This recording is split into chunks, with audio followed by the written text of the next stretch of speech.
Um, Part of what I want to do is just sort of take some of these things, especially like the histogram and understanding um, clipping, sort of exposure warnings to sort of understand what's going on in terms of how that affects the color distribution in your image, the sort of brightness and darkness in your image.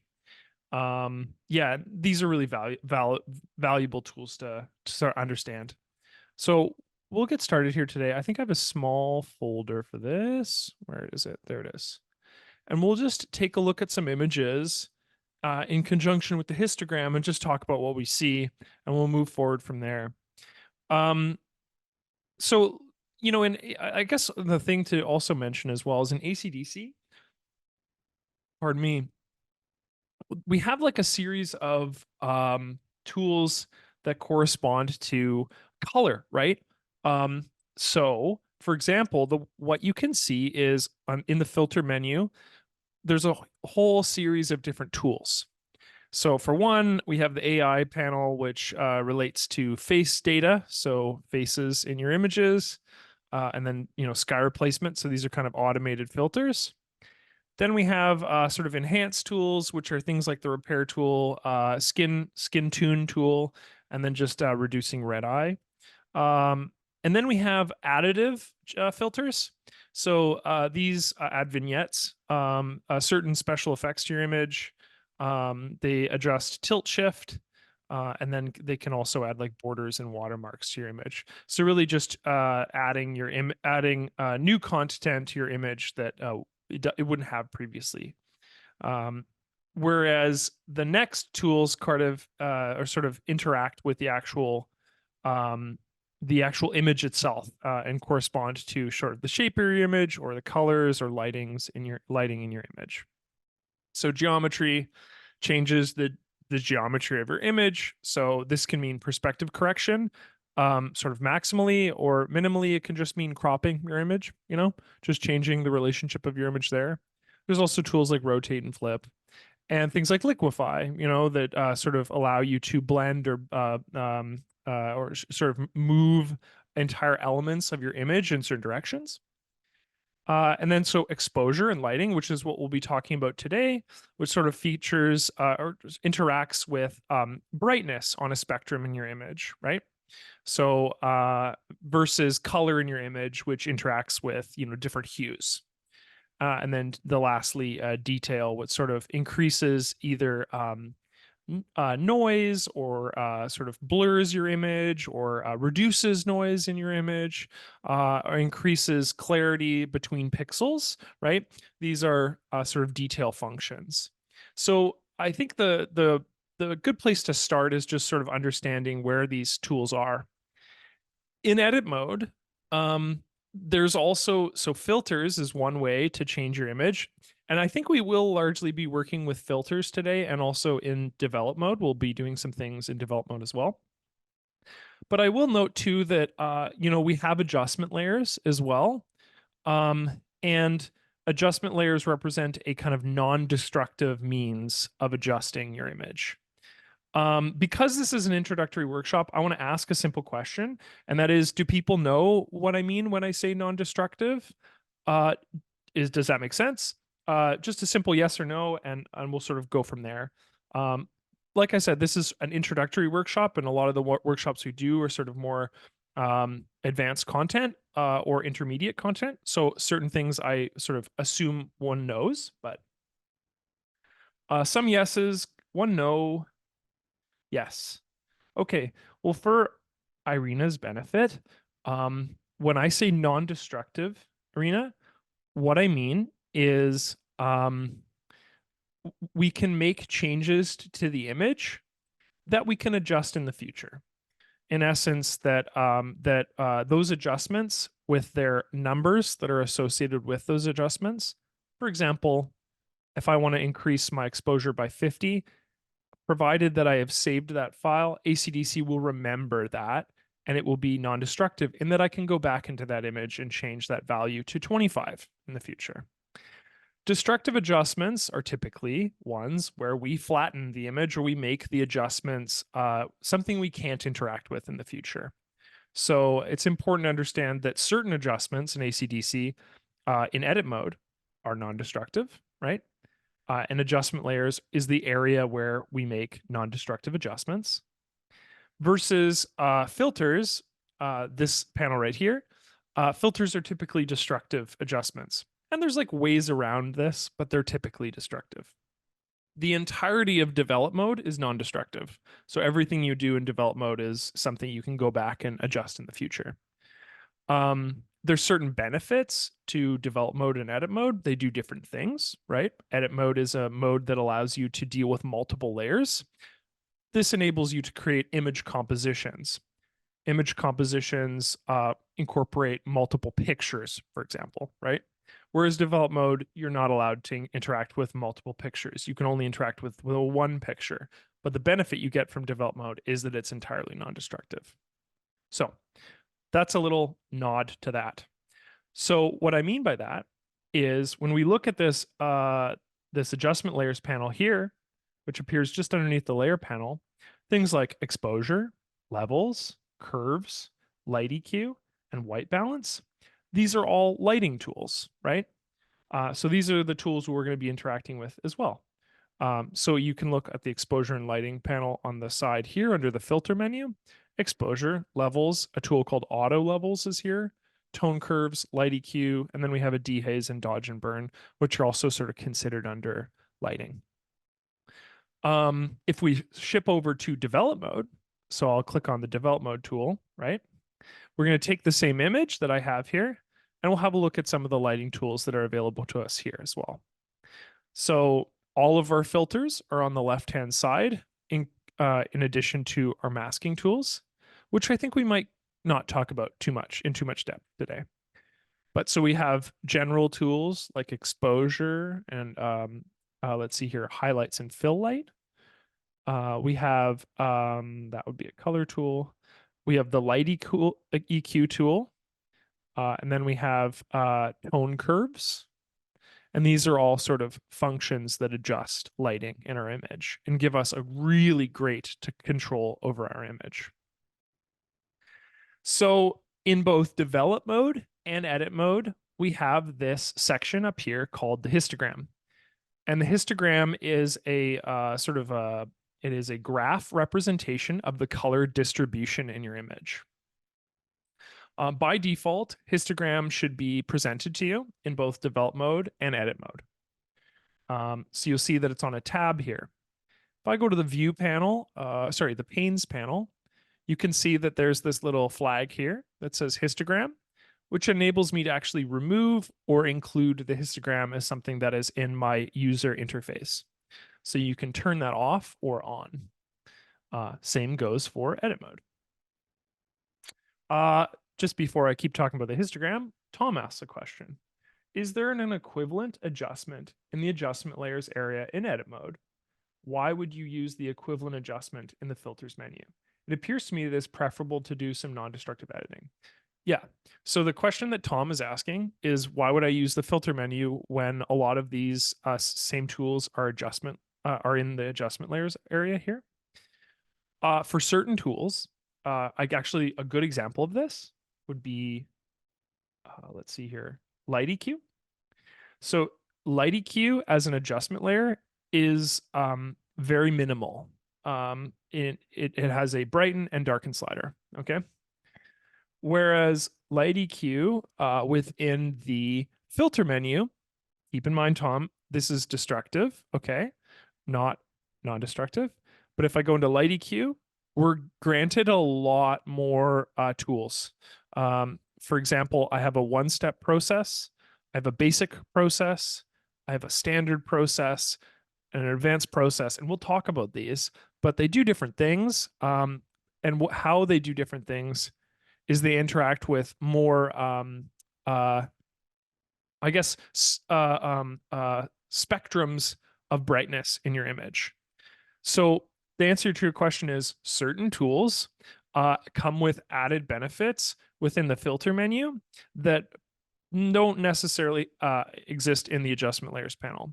And so one of the trade-offs is, okay, I'm gaining incrementality and I'm losing a little bit of, or I'm losing non-destructiveness. So when I tell people to use filter menus, what I typically tell people to do in ACDC, and you might have heard me say this before, Tom, is I typically ask the user to make a duplication of a layer that they're interacting with. So when I duplicate this layer, this gives me a second copy of my layer. So I can go ahead and name this like a filter layer. And so when I make filter adjustments, they're going to be layer specific. So when I go and change this filter layer here, let's just bring it into Light EQ, for example. And I make, let's just make a quick adjustment. It doesn't really matter what it is. I have increased the brightness within the shadows and blacks in my image. And I'll click done. So with that filter complete, this layer is now a duplication of my original layer, which means that my original layer is still prevalent or present rather in my layer order and can be referred to. So this is gaining the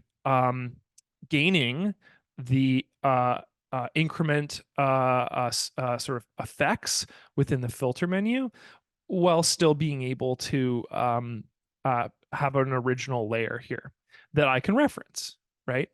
So it's kind of a workaround, to be honest, Tom.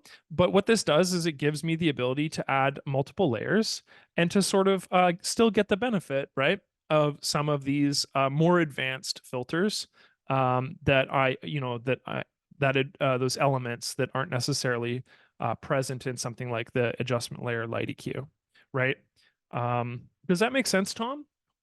It doesn't necessarily. So part of the reason why is because this is a really silly and simple answer, but some of these tools have so many um, user interface elements. For example, this whole section here, right, with all of these different sliders and things like that, is just really difficult to fit into this adjustment layer area. And so what we've done is we've really dramatically simplified these tools in order to accommodate for the space difference. Now, that being said, because these tools can be masked, and what I mean is that masking is when you choose parts of your image that you want to apply an adjustment to. So that gives us the benefit here, right? These aren't universal adjustments. We have the ability to choose parts of my image that I want to brighten it, right? But I lose some incremental control because the space allotted in this menu panel here is just much more minimal. So as a result, we've chosen to be a bit more selective about what these adjustment layers actually control. Yeah, hopefully that makes sense. It's a really, really, really good question. Yeah, yeah. I think that ultimately the goal is to have the same tool functionality in regards to this, but in the grand scheme of things, adjustment layers and layer functionality are still like relatively new to the software, and these things that like user interface and how much information we keep on one part of what you see is a hugely complicated thing to change. So user interface changes are typically the ones that are like the slowest to change because it's like completely rewriting the software. That's a great question, by the way. So just to reiterate, just to take a step back from what Tom said, and to just sort of answer this in a more simple way, not everything can be fit into the non-destructive adjustment layers. So what we've done is we've added more functionality within the filter menu.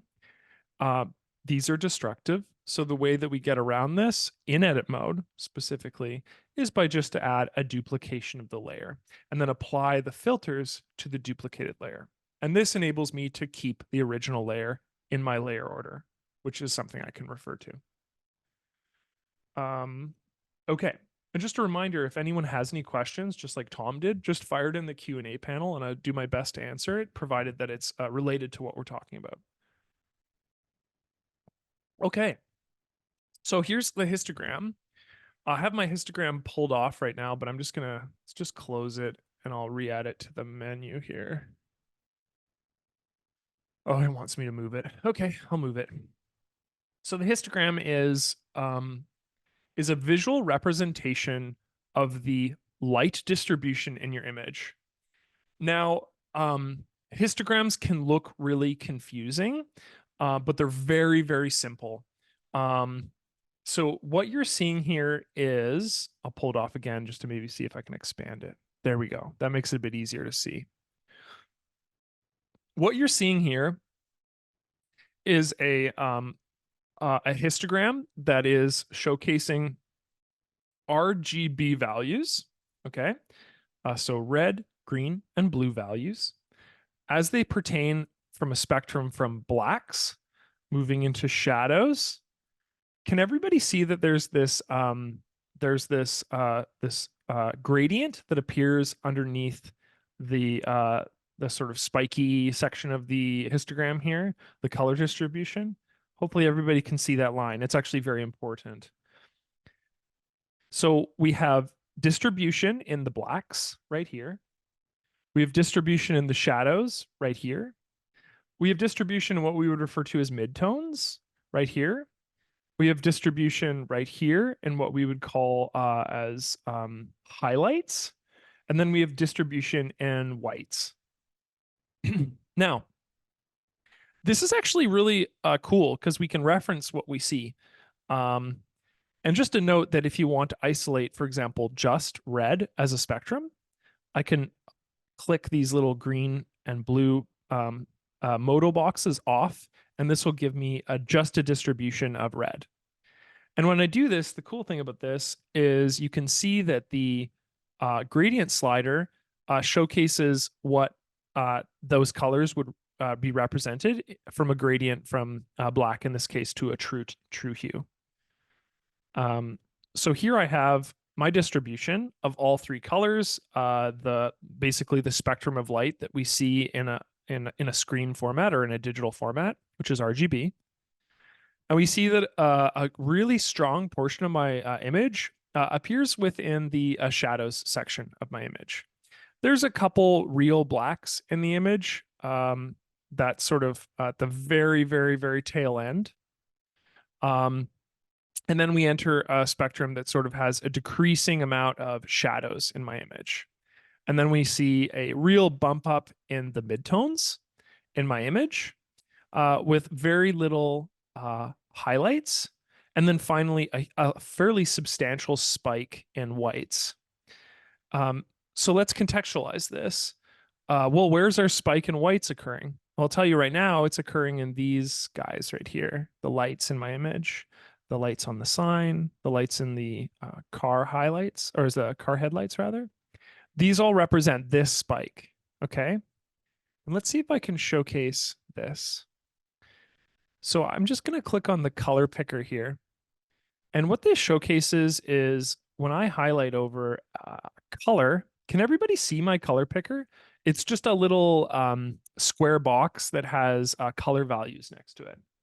Just want to make sure everyone can see that. Sometimes I'm not sure if you can see the mouse highlight that easily.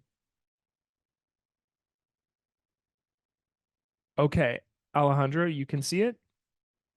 Just want to make sure everyone can see that. Okay, cool. Seems like Mike and Alejandro can see it, so I'll infer that everybody can.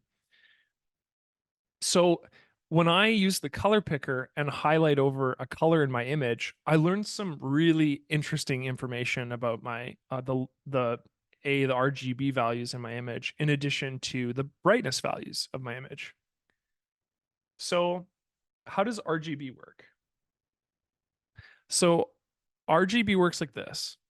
RGB has values associated with every single hue on a range from 0 to 255. So from an integer perspective, there's 256 total. Okay. 0 represents black. So when we see a 0, when we use our color picker here, let's see if I can get a 0. See if there's a true black in my image. Ooh, that's pretty good. Right there. That's a true black. So the R value is 0, which means that it has no brightness. The green value is 0, which means the green value has no brightness. And then finally, the blue has no value, which means that it is black, right?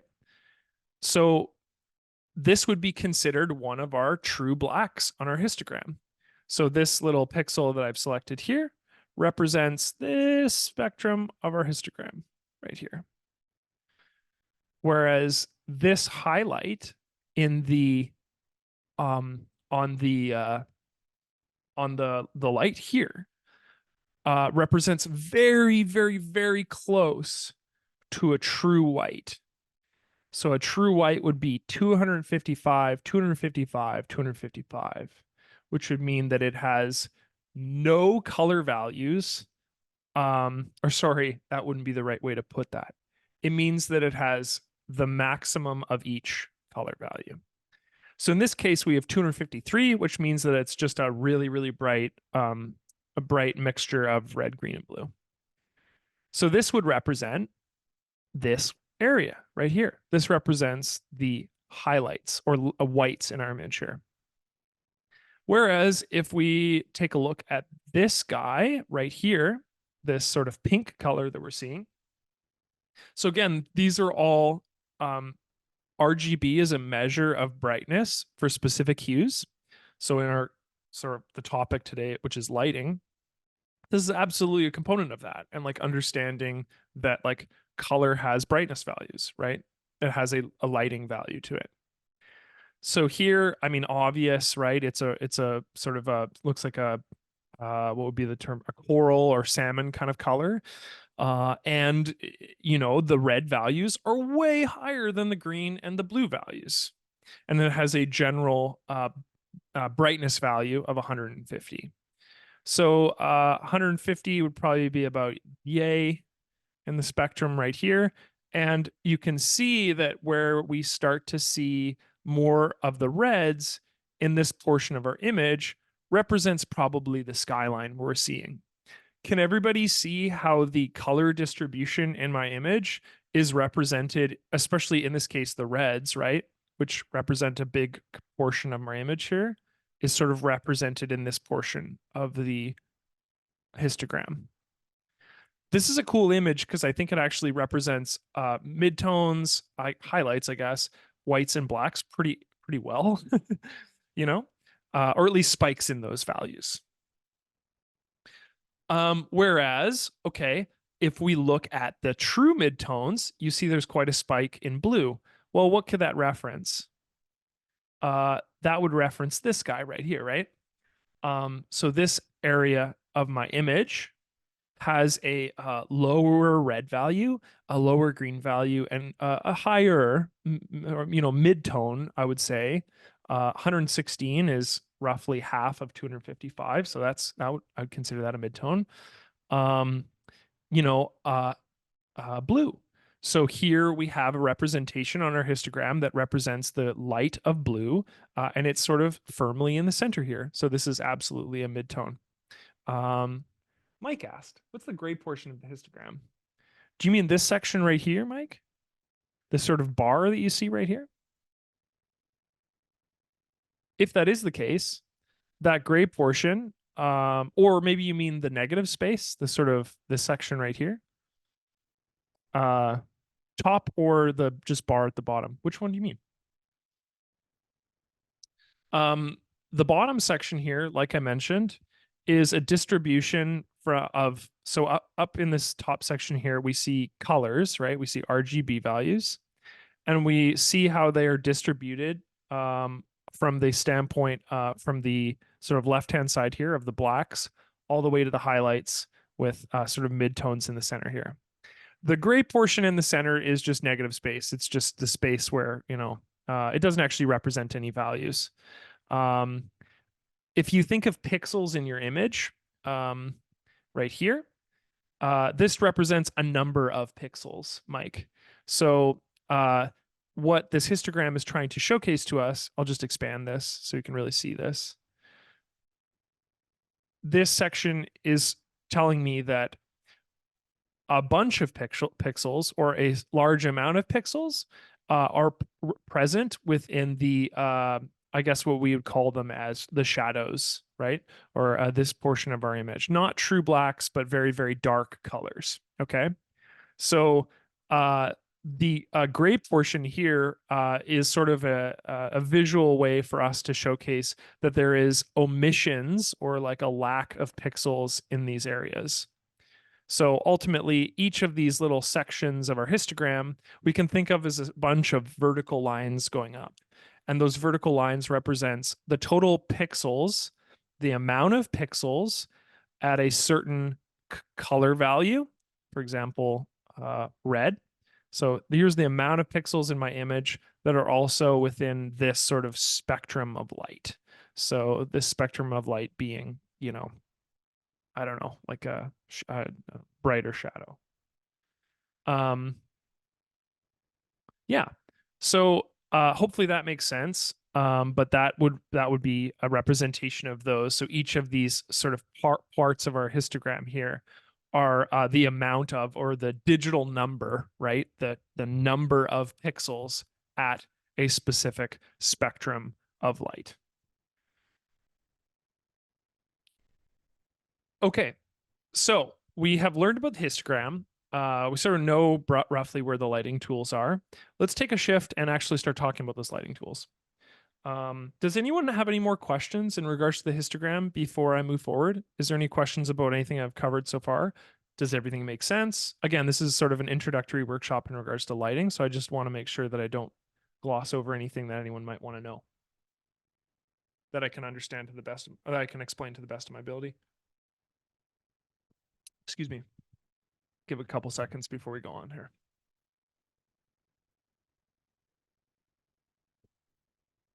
Okay. No worries. If anyone has any questions, just fire them in the Q&A panel. So why am I spending this time talking about the histogram? Well, the histogram tells us, it gives us a literal graph of the light in our image. So we can learn some pretty powerful things from our image. Now, when it comes to optimal light, no particular set on the histogram is beneficial to us, right? Every image is completely different and has different needs. However, I can tell you one thing, and that is clipping is bad for our image. Typically, we want to avoid a dramatic amount of clipping. And so let's describe what that is. I'm going to put my histogram away for a moment here. I'll just leave it on the side. So in ACDSee, in develop mode for sure. We'll talk about the lighting tools in develop mode when we switch over to develop mode in a moment. But under these filter menus that interact with exposure and lighting, right? So if I was to go into tone curves, for example, you can see that there's this little icon that appears at the top left-hand corner. And what exposure warning tells me is it tells me when my lighting distribution has been moved too far into the whites or too far into the blacks. When we have an image with tons and tons and tons of true blacks, meaning so many pixels in my image are 0, 0, 0, 0 red, 0 green, 0 blue. There's no information there, right? It's just a black pixel. And the same goes for whites. When too many parts of my image are white, so 255, 255, 255, there's no information there. It's just a white pixel. So when we have parts of my image that are black and white, what are we losing? Right? Well, if they're true blacks and true whites, we're losing color. So what we're getting is crazy high contrast, but we're losing all the beauty of color. And I mean, what are we trying to capture when we're trying to capture an image, right? Well, we're trying to capture the spectrum of light, right? We're trying to capture what we see with our eyes. And so what we're seeing is color, right? And what we're seeing is also a degree of saturation. So how bright a color is. So if all of our colors are really black, or if all of our colors are really white, that equals a bad image. Let me show you why. Here's a bad image. These are just phone images I took a while ago. Um, so this is a perfect example. So already I really like sunsets. I like to take lots of photos of sunsets, and I don't really, I often will just take them on my phone because I don't have a camera with me at every moment. But look at how much of my image is black, right? It's a huge portion of my image here, right? Let's go back into tone curves. If I turn on exposure warning, okay, which is this little icon right here. When I go to edit lighting in my image, it'll tell me when my image is I'm pushing my colors too far into the black and white end of the spectrum. And actually, maybe to simplify this, let's just start by going into exposure. That would maybe make more sense. Yeah, here's a way better way to do this. So I have my exposure warning turned on, and I am darkening these values. So, so you'll see here, hopefully, that a good portion of my image has been supplanted with this green color here. This green color means that as I'm shifting the exposure down in my image, I am forcing the colors that were previously shadows into the black end of the spectrum. So when I do that, what am I losing?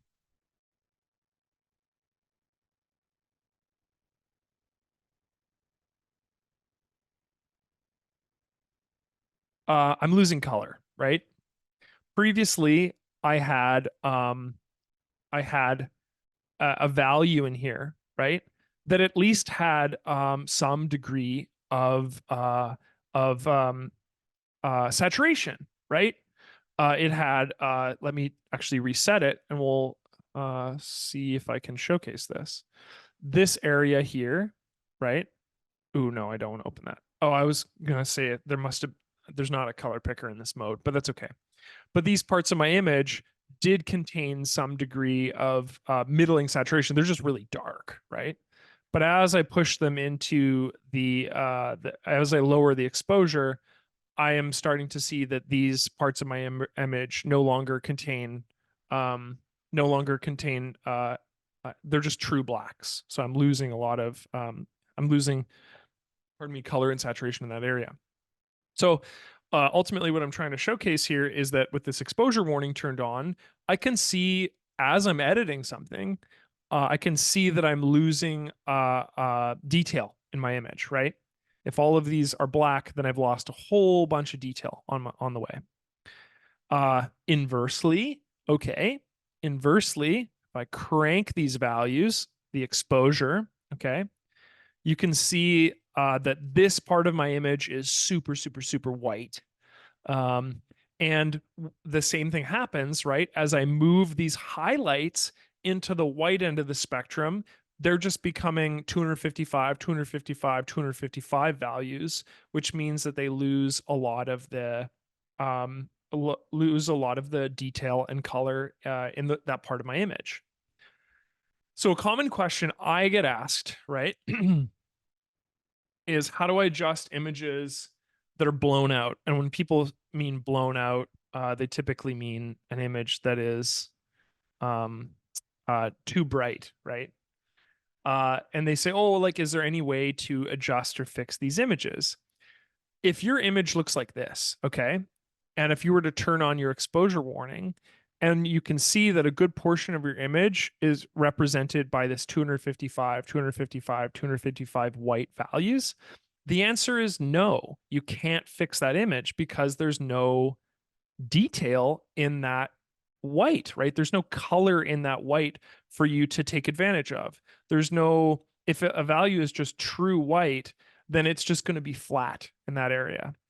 And so this is like a hugely powerful tool when interacting with your image, especially as an amateur photographer. you're starting to see parts of your image that you can't edit. And this will be represented when you go to try to adjust these lighting values using lighting tools.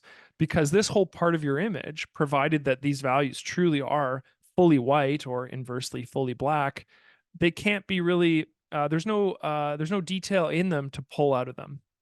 A good example of this too is, you know, um, this part of my image here, right? Where it says slow down, you can barely see it at this at its natural exposure values. Kids at play and so on. This appears really, really dark, but it is something that we can interact with, right? I can pull the contrast down or something like that, and these colors are pulled out. I mean, they're still too dark to really manage and to do much with, but it's illustrating that, oh, hey, even at this really, really low shadows value, there's still like variation in color here. There's still information that I can pull out of this as I move those or change the relationship of color in my image here. So does clipping make sense from a standpoint of how to use it as a tool? I mean, it's just a kind of binary turn off, turn on in develop mode and in the filter menu, but it tells you some really, really powerful things about your image that you otherwise wouldn't necessarily know about your image. And so this as an image ultimately is rather unsalvageable. It's not an image I can really do much with. There is I can, like lower the contrast, and I can maybe go into a different tool. For example, let's say I could go into like tone curves. I could pull the I don't know, I can find a way to like oops, to bring these the highlights in my image here, and to pull more color into my image, for example, increase the vibrance. I could maybe like, I don't know, we could look at just expose, like, increasing the general let's see, or maybe levels in my image. But there's not much I can really do just because of how dramatically contrasting my shadows are with my whites here. Even if we were to go into something like, yeah, light EQ, where we have an incredible degree of control. So I could brighten all of my I can brighten all of my shadows in my image here, but you can see that the part of my image that I took here are so noisy and have so much granularity to them that it's not really a good image in this case. And there was probably more value in the flatness of the image than there was at when I go to increase the darkness in this case, or the add brightness to the dark parts of my image. Let's hopefully that makes sense. Let's talk about some of these tools now, just to get an understanding of using lighting tools. And I'll take an image that has not great lighting, but is something that I can interact with, rather than an image that the most that I can do to this image really would be is to try to pull a lot of vibrance out of the center clouds here and make this a central focus of my image. That would be like something I could do here. I just couldn't do anything with this background to pull out more saturation in this part of my image. It's just not worth it. It's going to create too much noise and pixelation in my image. So okay, so I think the three tools that I kind of want to focus on. Let me go back into. Let's go into this image here. Are I want to talk about, this is an image that, it's fine. We'll talk about this image and try to improve it here. So the three that I really like interacting with are levels, curves, and light EQ. And they're really strong. And I'm sort of going to focus more on the filter functionality of them. And then I'm going to focus on develop mode. We'll talk about curves and light EQ, because levels doesn't necessarily work the same way in develop mode.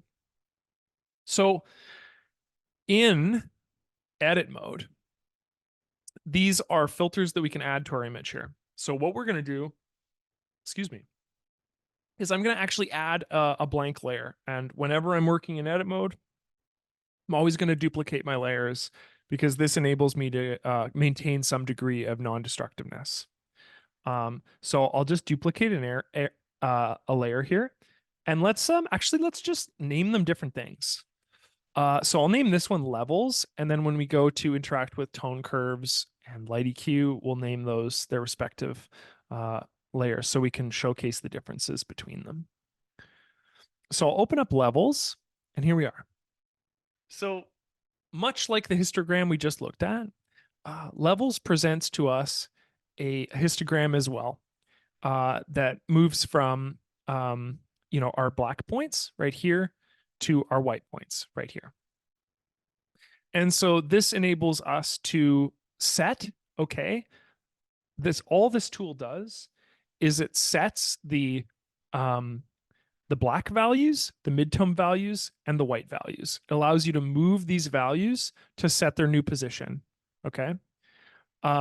So for example, if I pull my highlights, right, further towards the black end of the spectrum, that means that I'm actually adding highlights to my image, or I'm adding more space where this distribution it caps out now where my white point is basically, which means that all of the lighting values that appear at the top here are now fully white, or 255, 255, 255. So for example, if I turn off my exposure warning here, you can see that these parts of my image are now super white, right? Super bright. Whereas if I keep pulling this value further to the left here, this is going to increase the amount of space in my image where pixel representation is fully white, or 255, 255, 255. Inversely, the same is true for if I was to pull my blacks to the right here, right? I'll just turn on my, so now these parts of my image are becoming closer and closer to what we consider, blown out in this case, or not blown out, what would it be? We're losing all of the pixel value in this, and they're becoming fully black, right? And so that spectrum, that level curve, or that levels here, is represented in this sort of perpendicular line here that that is present in our histogram. So we can see that now all of our blacks technically start at this value right here, but there's this huge amount of space where our pixels in our image are set to this black value that starts sort of closer to our midtones here. So our midtones have then been moved into the highlights, and our whites are represented at the very back here. So one of the things you can do with your image is you can manually adjust these. So I can manually adjust these by pulling these sliders to the right and left. And you can see as I pull to the right, more shadows develop in my image if I move the midtone slider here. And if I pull to the left, more highlights appear in my image there. This also gives you the ability to correct based on values in your image. I'll just reset these. So there's these 3 eyedroppers here. And if we were to use an eyedropper like this black one here and set it to what we perceive to be a dark part of my image, so I could set it to that, there would be no change because it's a true black. But if I set it to this, there'll be a lighting correction in my image because now this value of roughly 11 average has been set to my 0. And so you see that now my image incorporates, is now darkened slightly on the basis of that.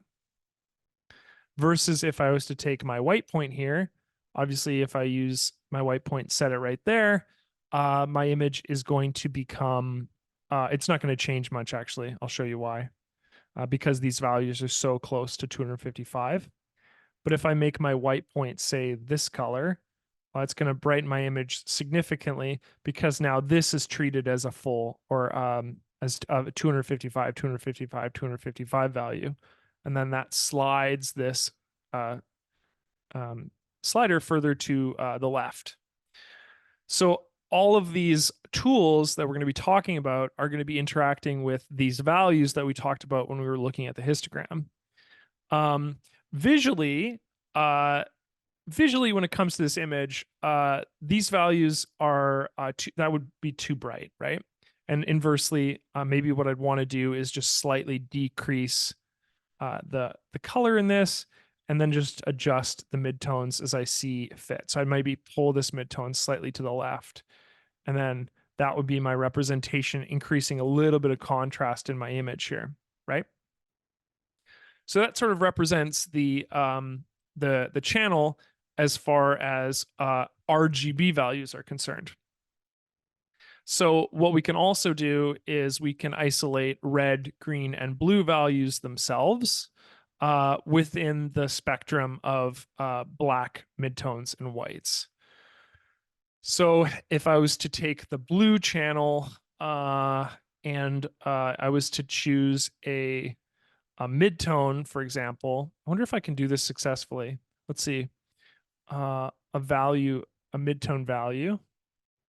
No, that would pull my color spectrum way far to the right. I don't think I'm going to be able to do this correctly. But there's ways to interact with specific wavelengths in your image, provided that there's lots of color within that part of the color representation on the spectrum. So it enables you to pick a shadow point, a midtone point, and a highlight point for all colors combined, which is what I've been doing. And then also to do that for red, green, and blue. The two that I like to interact with the most, and the ones that I find the most intuitive to use, are curves and light EQ. And so when I make adjustments to an image, I typically do those two adjustments. Curves enables you to, well, here, we'll show you. Just make another copy here.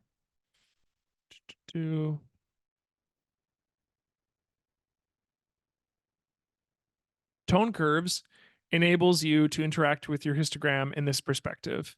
So it creates this line, sort of similar to what we saw before, and then allows you to create this curve in your image that that represents or it bumps up or lowers particular spectrums in your image. So I've created a pretty standard S curve here.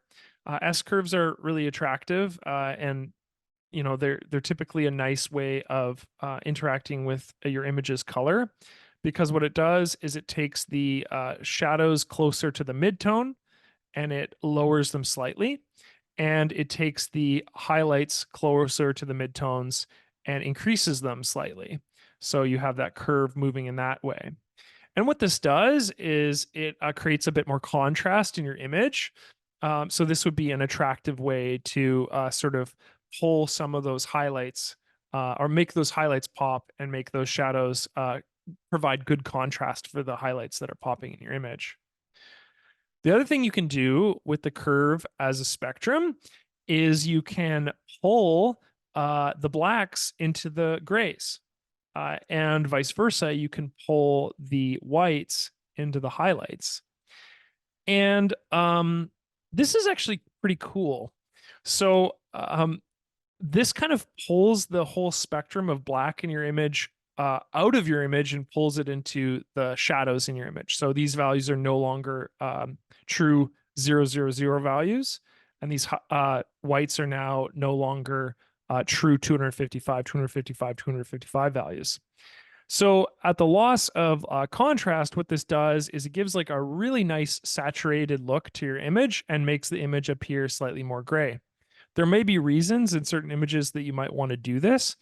I also think just from a visual perspective, this is also warms the image, which seems counterintuitive because you're sort of losing those highlights and losing those blacks, but it gives it almost like a film appearance to it, rather than just like a really, really direct full blacks and full whites. And these are pretty egregious adjustments, sorry, in that they're quite intense.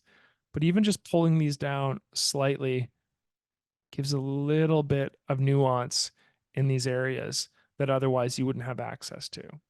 So when I'm making a curves adjustment, I would say 99% of the time I'm making an S curve. I'm, of some form or another, right? I'm sort of changing this curve to sort of slowly lower the midtones into the shadows and slightly increase the highlights into the increase the highlights near the midtones here as well. So this would be a pretty standard adjustment in my books. Let's click done. And then we'll showcase a light EQ as well. Also the same for the case with levels. Curves can also be done color specific. So we'll go light EQ. Light EQ has a lot of modes. So we'll talk about each. Ooh, I didn't use this one by accident, did I? Let me see. Oh no, I didn't. Okay, great. So light EQ is right here. So light EQ has one-step mode. So one-step mode is very similar to exposure. It just increases the exposure in your image, as you can see. I rarely ever use this. That's not one I use. At the most, I'd be using basic. So basic, what it does is it splits the spectrum of life in this life splits the spectrum of light in your image into these three values: shadows, midtones, and highlights.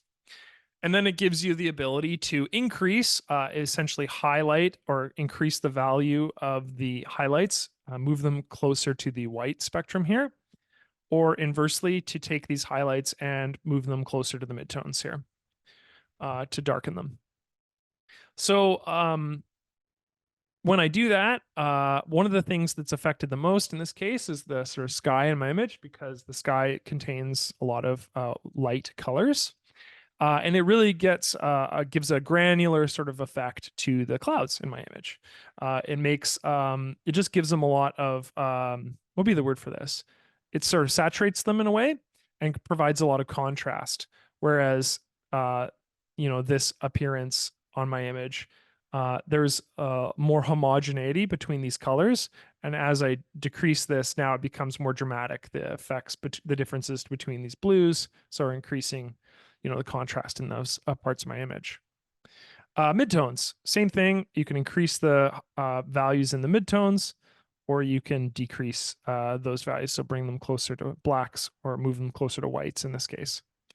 And then the shadows are the same thing. I can move my shadows further into the blacks, or I can move the shadows further into the whites. Typically, I might decrease the shadows in my image and increase the highlights, or actually let's decrease the highlights in my image and just bump up the midtone slightly. So this would kind of represent similar to my S curve previously, where I'm darkening the shadows. In this case, I'm actually darkening the highlights, but what I'm doing is I'm giving a bit more contrast to the sky in my image. So there's sort of a before and after there, as you can see. And that sort of represents a I guess slider adjustment in basic here to light EQ. So this is really easy to understand and really easy to use, just because it takes all of the colors in your image at all the various brightnesses and sort of just moves them into three sliders. Oh, Norm has a good point. It's probably something I've already done, but I haven't mentioned. In ACDSee, sliders can be reset to their default values by right-clicking on them, and that, in this case, sets them to their 0 values rather than having to move them manually. You just right-click on them, and it'll just reset them completely. If you want to do a speedy reset in one of these modes, you can always click the reset button up at the top, and that'll reset the values that you've chosen here. Yeah, so that represents a really fast way to interact with that. So standard is where light EQ gets a bit more complicated. So we're taking these 3 bars, and now we're turning it into 5 bars. So again, we have a spectrum of light. In this case, we've sort of split my image into highlights and the darker portions of my image. Now when I increase these values in my image, so what I'm doing is I'm increasing the brightness to a part of my image that represents the shadows and blacks. So this is our area that we're going to be interacting with when we're brightening. And this is going to be the area that we're interacting when we're darkening. So let's sort of showcase these. So this one represents my midtones and a bit of the highlights. And you can see when I brighten my midtones and highlights, uh, this little red portion appears in this Light EQ tool. And when that happens, that's just indicating to me that I'm now blowing out or I'm clipping my image. So if I turn on my clipping tool, you can see that a portion of my image has now received this sort of red indicator, and that's telling me that this curve is losing me detail in my image. So what we want to do is, if we're interacting with this tool, we want to make sure that we're not pulling our highlights, or sorry, we're not clipping our image, or we're not underexposing our image in certain parts of it. And so this makes sense when we look at this slider in conjunction with this part of our spectrum here. What I've done here is I'm now taking the highlights in my image, not just the midtones, and I'm increasing the brightness of them. Well, what happens when I take my highlights in an already bright portion of my image? Well, it moves them too far into the white spectrum. Same is the case for increasing the true whites or whatever in this image as well. It pulls them too far into this. And as such, I've received this little indicator that my image is now overexposed.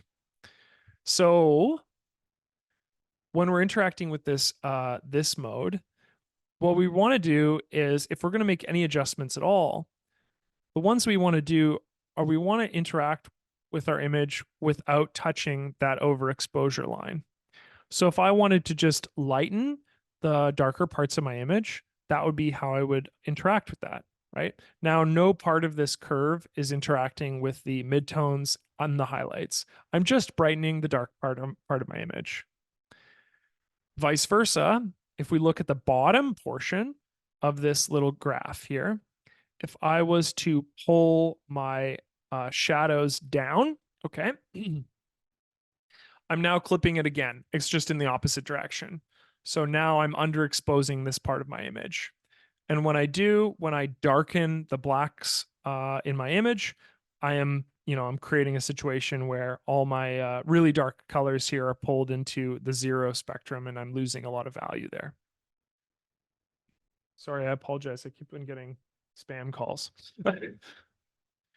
The same is the case for the shadows. So the shadows is where I'm going to see the greatest degree of exaggeration here. And now you can see that that clipping is occurring at that level, right? So these are something that I want to avoid when I'm changing the lighting in my image. If I wanted to darken my highlights and my whites here, you're going to see, again, that pop of color and that sort of degree of contrast that appears in the clouds here, because they represent the sort of lighter part of my image here. I wouldn't probably make that excessive of a change to this image. I might just increase a very, very subtly, like something like this might be more approachable. Just a note too, like I said, again, I can right click on these values and return them to their 0 values. So this, from a standpoint, can be a little bit complicated in appearance. But if I just think about these two bars as the darker parts, sorry, the spectrum of light from dark to white, and the spectrum of my light from dark to light, and you can see that all I'm doing is I'm pushing these values into the closer to white, and I'm pushing these values closer to true dark. So I'm darkening the areas of my image. And so that gives this sort of graph now that represents these adjustments when I go to pull these values either down or up. The final mode, advanced mode, is the same thing as the previous mode, but instead of 5 bars, there's now an increments of hundreds of these bars. So this is really, really incremental control. Same as the case as we showed earlier. If I was to take my curve here, I'm right clicking on my curve here, and I'm just pulling it upwards. This means that I'm adding brightness. to the highlights of my image. So as such, I would be increasing the whites in my image, and now I'm blowing out that part of my image. If I right click on the bottom portion of my graph here, you can see that I'm doing the same. I'm increasing the darkness to the shadows here. So what we want to do is the same thing. We just want to make sure that our adjustments are set to the portion of my image that aren't going to be blown out by these adjustments. And I can find a curve, an attractive curve that I like when I go to adjust them. Let's see if I can find something I like here. And I might just slightly increase the contrast curve or the contrast slider in addition to the curve that I've created. So sort of like a before and after with a little bit more. There we go. Maybe I'll just increase that slightly. Yeah, there we go. So now we get a little bit more variation in these clouds. They're less homogeneous than they were previously. And I've just increased a little bit of light to the shadows and the midtones in my image, which makes them a bit more visible. And so if I click done here, that curve will be applied. And now I can sort of take a look at the differences that I've created here. So this is the light EQ adjustment. Let's just turn these off. So that's what that looks like compared to the original. And then if I was to look at the curves adjustment in comparison to the original, right, there's the curves adjustment and then the levels. Oh, I forgot to make a levels adjustment, but you saw my point. So there's the difference there. Light EQ, as you can see, is really fine detail adjustment. So the adjustments that I made to light EQ were the ones that were the most subtle rather than the curves adjustment, which was less subtle than the ones we made. All of these adjustments that I've made in, or rather the light EQ and the curves adjustments, work exactly the same in develop mode, right? I can take this thing and I can take this image into develop mode, and I can open up tone curves, for example, the same way that we did previously, and I can make the exact same adjustment. So here I am making my S curve with the highlights moved into the, my whites moved into the highlight section, and my blacks moved into the shadows, and a standard S curve.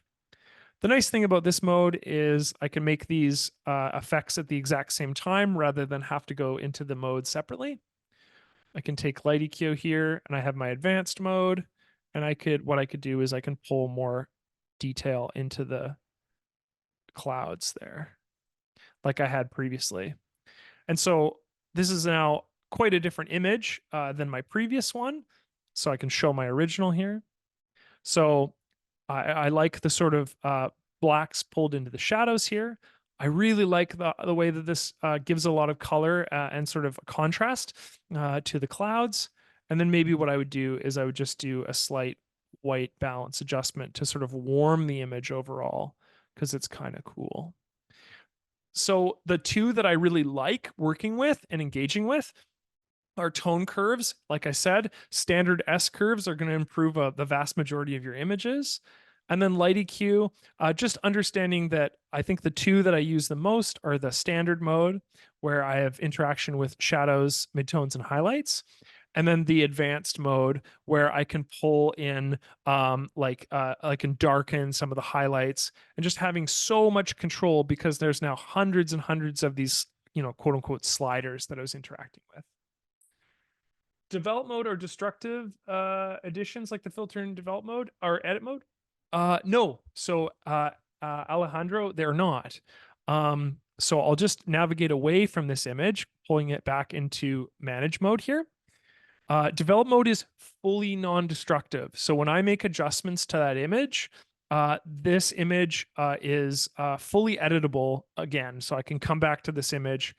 For example, if I open it up in develop mode, again, you can see that these values are still live. So my white balance adjustment is still present. My light EQ adjustment is still active, and my tone curves adjustment is still present there as well. This works a little bit differently than the way that edit mode is non-destructive.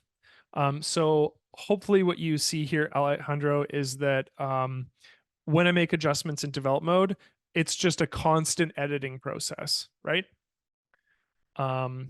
versus making adjustments in edit mode. Okay, so let's make an adjustment in edit mode. Let's adjust the light EQ. So here I have my base layer. I'm just going to rename this duplication light EQ, and we'll make a quick light EQ adjustment. I'll just do the same thing I did to the previous image. Oh yeah, get some real beautiful saturated colors there.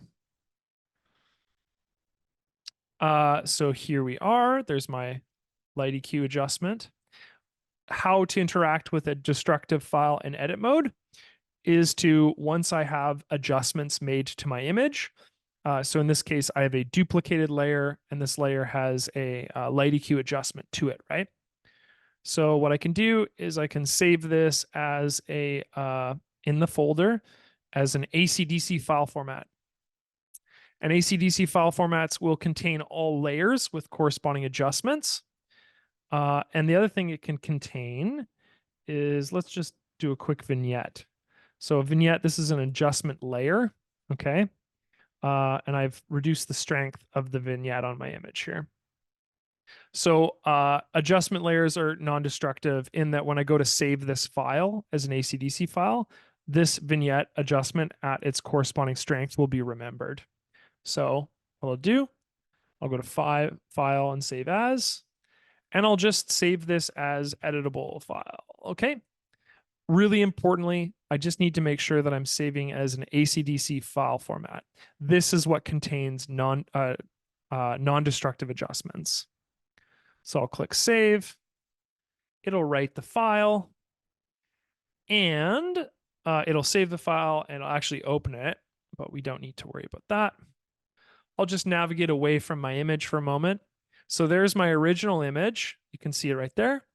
And then here's my new ACDSee image, which contains the editable adjustments, Alejandro. So I'll navigate to edit mode. And so two things you can see. So you'll see that my vignette is still stored in this file, and it is adjustable. It is adjustable because it is an adjustment layer, and as such is sort of something I can interact with immediately and change its values. This light EQ layer is not something that I can interact with because, as I mentioned earlier on in the workshop, filters themselves are destructive. But because I was smart and made a copy of my adjustment, I still have my original image that I can interact with, and I can then make a new light EQ adjustment if I wanted to change these values in some way. So as you can see, edit mode has different layers of non-destructiveness. We have this adjustment layer, which is totally and fully non-destructive because it came from this section right here. And then we have our filter, which is destructive, but because we made it a duplicated layer, we can still interact with the original layer. And so all of the adjustments that we made to this with the filter are something that we can go back to and create new layers. So just to summarize, when we're interacting with our filters here, make sure to make a duplication of your file, because these adjustments that appear on the left here are going to be destructive, meaning I can't edit those values independently of the file. Versus on the right-hand side, all of these adjustment layers, like negative, for example, right? This effect is fully non-destructive.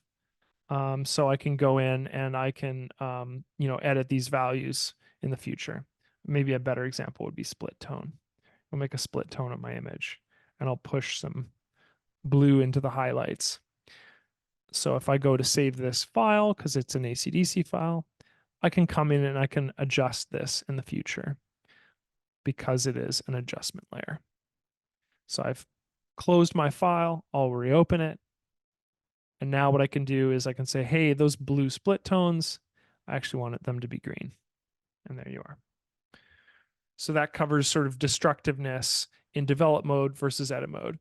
Develop mode, constantly in production, you're constantly editing it. Those values are non-destructive. and an edit mode, there's certain levels of destructiveness as we talked about.